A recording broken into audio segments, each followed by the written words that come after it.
hacking derbies, and so much more at DerbyCon 6.0 Recharge in Louisville, Kentucky. Hello and welcome to Hak5. My name is Darren Kitchen. My name is Shannon Morse. It's your weekly dose of Technolust. We just got back from DerbyCon. Yes, I literally just walked onto the set. I noticed, from off the plane. Yeah, that's really great. That's how we do it here. Please send us an animated GIF of how to pronounce Louisville. I know how to pronounce it. Okay. It's Louisville.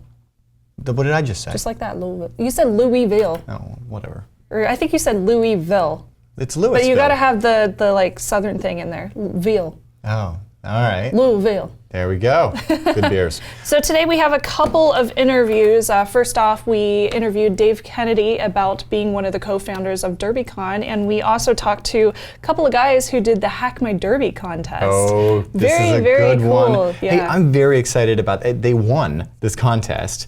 And you know what? I'll let them speak for itself. But before we get to those, hey, it wouldn't be a HackerCon without coming home with stickers. Yay! This one even says, have a beer, have a breakthrough. If the latter cool. fails, at least you had a beer. Oh, that's cool. And that's from SkydogCon, and that is not the sticker. The sticker is on this side. I just peel off the wrong end. Anyway, I know how to work these. Let's go ahead and sticker up the wall. And Dave Kennedy for president. I think that's my favorite one. Right.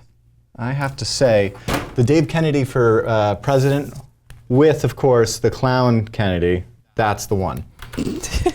That is the one. So we hope that you guys can make it out to DerbyCon sometime. It is a fantastic con. We have so much fun every time we go.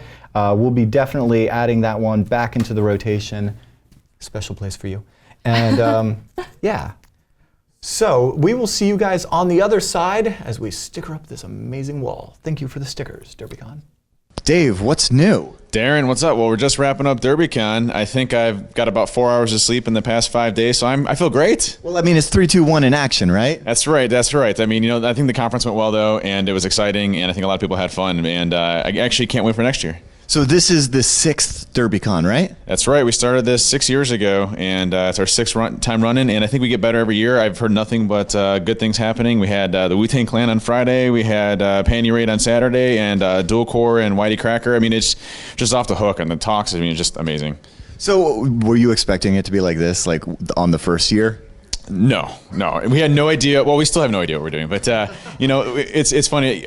You know, every year we get a little bit less, ill prepared on certain things that we do. So I think this year it was one of the smoothest that we've had. I think the attendees had a great time, and you know, just one big family, which was what we're trying to accomplish here, and just the kind of the vibe and the feel. Everybody here is just awesome. Yeah. So what would you use to describe like the difference between your typical HackerCon and what you guys are developing here? Yeah, I remember, you know, for me it was DEF CON 9 was my first DEF CON, and Lexus Park, where, you know, you got to hang around with folks and just kind of meet people and talk to people that you knew in the industry. And you know, me coming up in the industry, I wasn't, you know, no one knew who Dave Kennedy was or anything like that. And I remember, you know, talking to the Shmoo group and hanging out with them, and Bruce Potter, and, you know, Cult of Dead Cows and all those folks. And, you know, it was just one big group of collaboration. And, you know, they kind of inspired me to, you know, move forward and try to progress and learn. And that's what we really wanted to try to recreate here is, you know, you can go up to anybody, everybody's approachable, everybody's having a great time. We're all learning, we're all sharing, but we're also teaching the next generation of folks what we need to do to make the industry better. And that's really what the feel that we want here. So how do you like quantify that though? What is the element that maintains that kind of camaraderie and that vibe that you're trying to achieve? Well, I think it all starts from what we want the con to be like. You know, when we start the opening ceremonies, for example, it's a family feel. Everybody's on stage. You know, we go and we meet everybody. We're outside. We're talking to everybody. We're downstairs. You know, and everything from the, you know, the outside con, you know, that happens on the floor outside. You know, at the bar, all the way up through the entire conference. I think it just gives the whole vibe throughout the entire thing. And I mean, it's a combination of the folks that are running the conference, but I also think it has everything to do with what the attendees want to get out of it, because they really are the ones that make the conference. So I think, you know, having folks like yourself being approachable, and I saw you out there, you know, hanging out with folks and talking to them. I mean, there's no cliques, there's no barriers. You know, it's really breaking down those walls and trying to, you know, come up with what we can do to make this industry better. And I think that's the vibe that you get. You've kept it really small. Would you say that's like an aspect of that? Yeah, that's one of the biggest things we struggle with. As DerbyCon gets more and more popular, you run the risk of selling tickets out extremely fast and it becoming very difficult to kind of find everything. And I think that's what we really try to play with is if we do decide to grow the conference, what does that mean? And do we do it in a way that you can still keep the feel? And that's something that we battle with. So I'm not sure if we're going to grow it. If we'll continue to stay the same size, we'll probably do maybe a combination of both and kind of play with it and see what makes the best sense. But we like where it's at now. We like the feel where it's at now. We really don't want to change that too much. So I think we'll keep it going the way it's at. Awesome. And was there like one major change that you made this year that stood out to you? Well, I have to say that the bands this year, I don't know how we're going to top it. We're having the Wu-Tang Clan come, Method Man and Redman. I mean, they just rocked the house. The party was, honestly, obviously I'm a little bit biased on the DerbyCon front, but it's the best con party I've ever been to in my entire life. So I think we went all on that.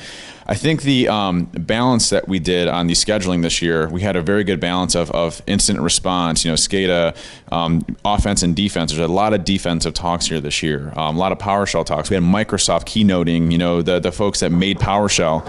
So those are all the key things that we really tried doing to make this conference really balanced to a lot of different folks. So I think it turned out well. Cool. And then before we get going, I want to hear, because I just saw some amazing stuff from Khalil and Beirut using Set. I know that there's been some awesome additions to it. What's new in Set and what's coming?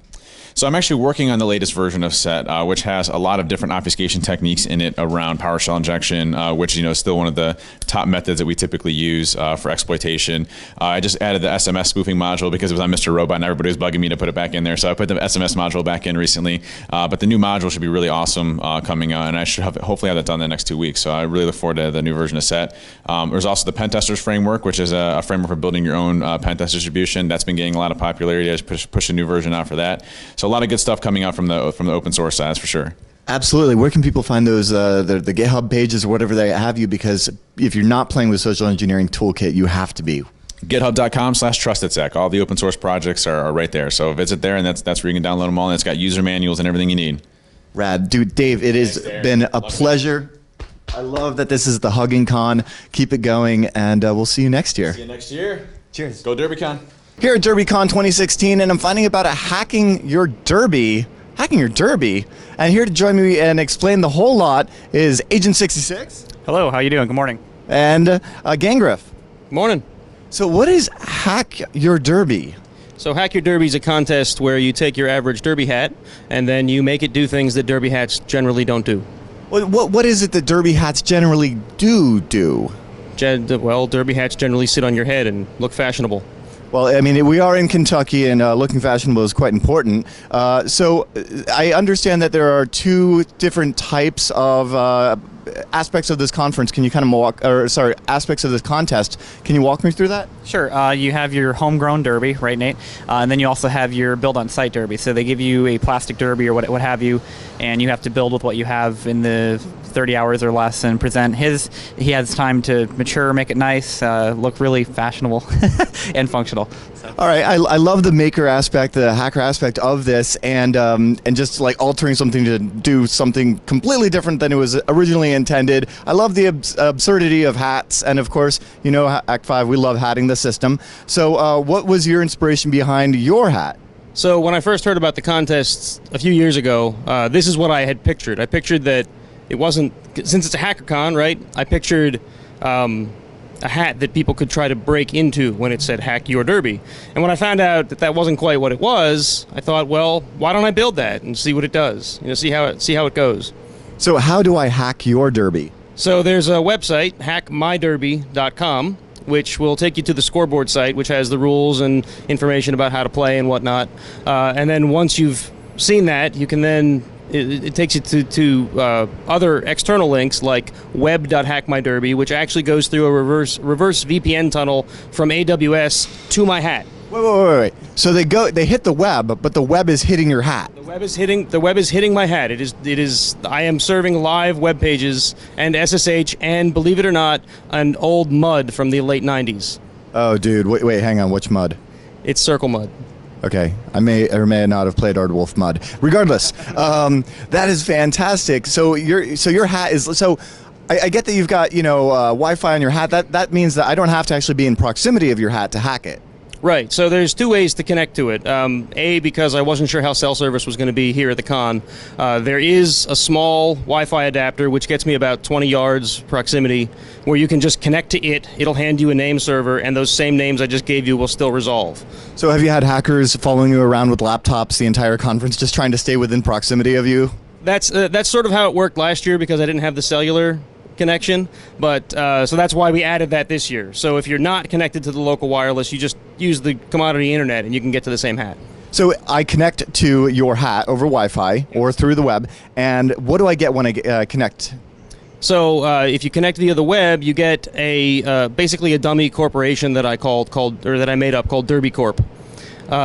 It's Not to be confused with Derpy Corp. Sure. it's their goal as a company is to make data centers in hats. Because they're more secure, because your data's always with you. It's good to diversify your business as well, so you're not too dependent on one vertical. Exactly. So, they also make the stovepipe cluster.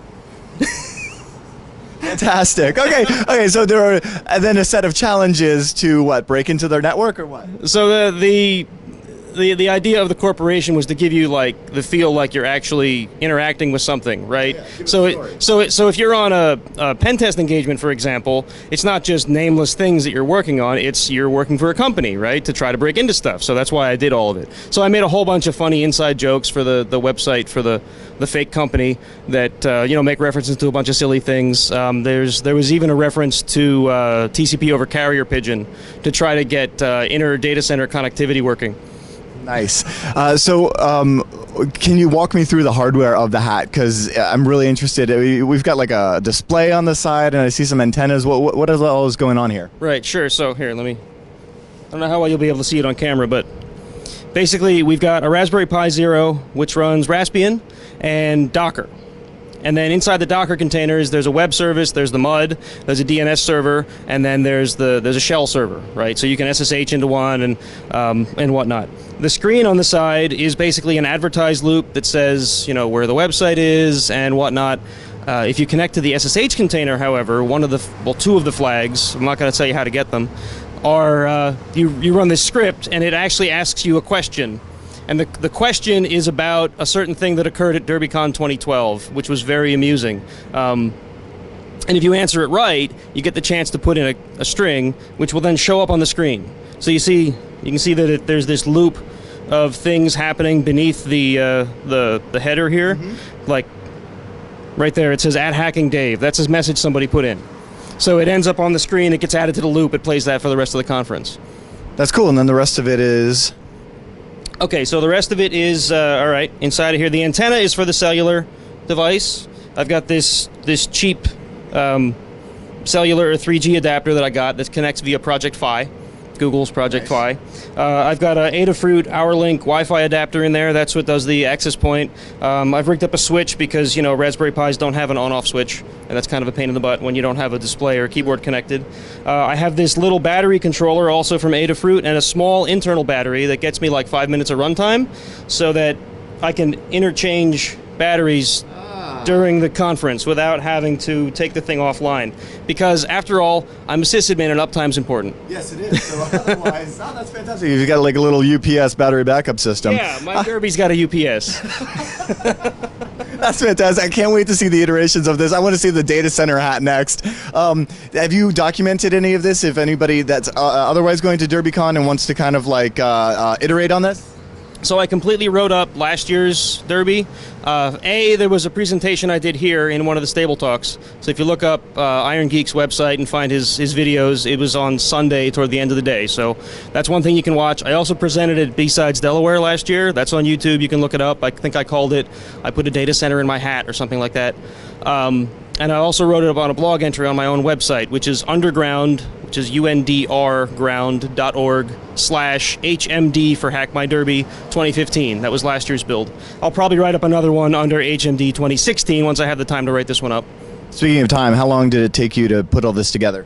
So I had learned a lot from last year's. So this year it was just get me a parts list, get the parts ordered, and I did that in like May or June. but then I didn't earnestly start working on it until maybe August or so. I got maybe 20, 30 hours into the build. All right. You, my friend, did not have 20, 30 hours over the course of months, however, Agent66. Tell me about your experience and what your Derby does. Okay, so experience was really cool. Nate was a big help. So was a few others, also Xenophage. And we basically used a lot of the spare parts that he had to construct this. So this is basically composed of a Wi-Fi pineapple that's just searching for probes. The probes are getting written to a file thanks to Wi-Fi pineapple's great architecture. And then we're SCPing it to a Pi0. The Pi0 is going through parsing the information after it runs through a script. And we're just displaying the top 5 vendors that are being recognized in the area. So it's very simplistic. Next year I think will be cooler. So you're actually just checking out the OUIs of the MAC addresses of the devices that are probing, and then just showing SE, top 5 vendors. So Intel, of course, and then you'll have, Apple, of course. Yes, essentially, that's what it's doing. Yep, we kind of modified what you had and made it a little quicker. The interesting thing about this hat, outside of everybody's interested in the Wi-Fi pineapple, is all the adhesive for everything that's in here is using Hak5 stickers. Pilfered from the booth. Exactly. That's fantastic. So, and this is your first Hack My Derby entry? First one and my first time at DerbyCon, yeah. Oh, fantastic. Well, it's a great con. I'm honored to see the pineapple being used in such a manner. How did you guys do in the contest? We both took first place in the 2 categories. So I got first place in the home built, and he got first place in the build on site. Nice. It's awesome to be hanging out with the WinRARs. Guys, this has been a true pleasure. Please give me a shout out. Where can people find you guys on social media and all that? So I think the easiest way to find me is look me up on Keybase, keybase.io/Gangrif. Nice. All right, we'll be exchanging keys soon. And Agent66? You can find me on Twitter. Website's not currently functional, but just Agent66. Rad. Thanks so much, guys. I look forward to seeing the iterations next year. This was awesome. And this is the kind of creativity that I love seeing at DerbyCon. This is why we come here to get derpy.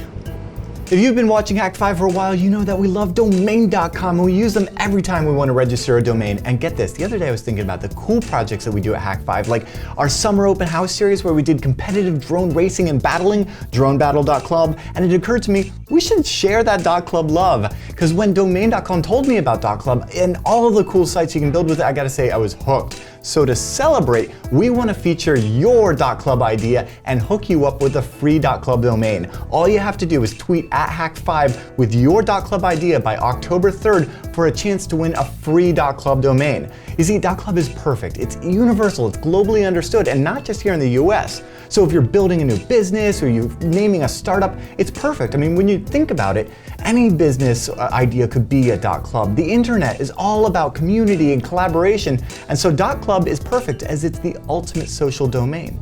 So when you're thinking about building your next website, head over to domain.com/club and register your .club today. They are extremely affordable, and let me tell you, there are literally thousands of options still available. Just make sure to use the coupon code HAK5, that spells Hak5, to get yourself 20% off at checkout over at domain.com. In fact, matter of fact, go ahead and tweet at domain.com and say, hey, thanks for supporting Hak5 all these years. And stay tuned, next week we're gonna announce the winner of our awesome domain.com.club giveaway, and it could very well be your idea, so tweet it to us at Hak5 by October 3rd. And when you think domain names, think domain.com. And the SkyDogCon right there. Hey, So you know awesome. what?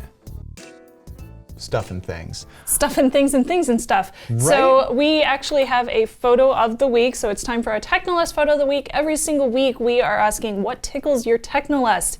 You can tweet us, Instagram, or Facebook with the hashtag Hak5 for your chance to win some awesome gear from the Hack Shop. And today we're actually going to be giving away a Wi-Fi Pineapple Wi-Fi Nano, Pineapple. of course, as well as the awesome book which is under the table. So cool. Yeah, and we'll sign these. Great That's books. gonna be so much fun. Are we gonna sign them? Yes. Okay. Absolutely. So who is our WinRAR? So this winner is actually from Instagram. It's Boosted Perspective. Hopefully I'm saying his name right. He's missing a lot of vowels.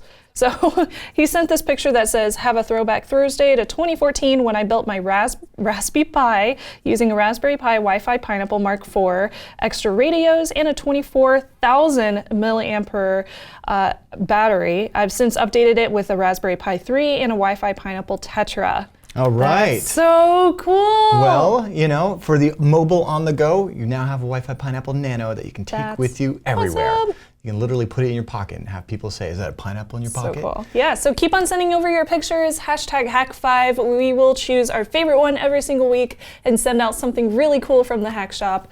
Yes. And they're awesome. Hey, did you know that you can last minute get in on the training that is happening at TorCon San Diego? There are just a few days left if you're watching this when it airs. So head over to hak5.org. At the very top, you're going to see the details on the latest workshop teaching the Hak5 field kit, teaching all about the USB rubber ducky, the Wi-Fi Pineapple, the land turtle. You're going to walk away with awesome gear and the knowledge to exploit those in the most epic way ever. So I hope you can join me if you're in the area. So yeah, hak5.org. There's only a few days left, so sign up for that workshop. It's going to be awesome. And then if you are in the Europe area, Sebastian Kinna, as well as Robin Wood and myself will be teaching a similar course over at DeepSec in Austria in November. So details on that as well, hak5.org. Yay! I think that's it.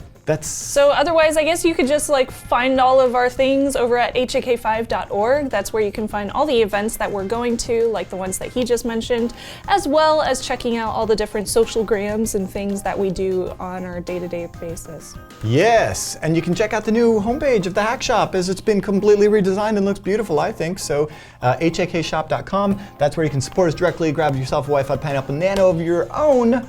And yes, with that, I'm Darren Kitchen. I'm Shannon Morse. Trust your technolust. I don't care, Dave. I don't care. I'm gonna keep saying that. Now I really want to know the interesting thing that happened in 2012. That's a fun way to put it. I'm assuming it's NSFW. So it's not necessarily. So during the party? I think it was. Dave made an announcement that they had found. Oh, it was during closing ceremony. They found a bag full of something at the party. Something. And again, we're obfuscating lots here. There were 3 items in the bag: an Alpha wireless card, a bottle of champagne, and a box of condoms. Sounds like a good time. Was it 2.4 or 5 gigahertz? I don't know. That's the interesting part.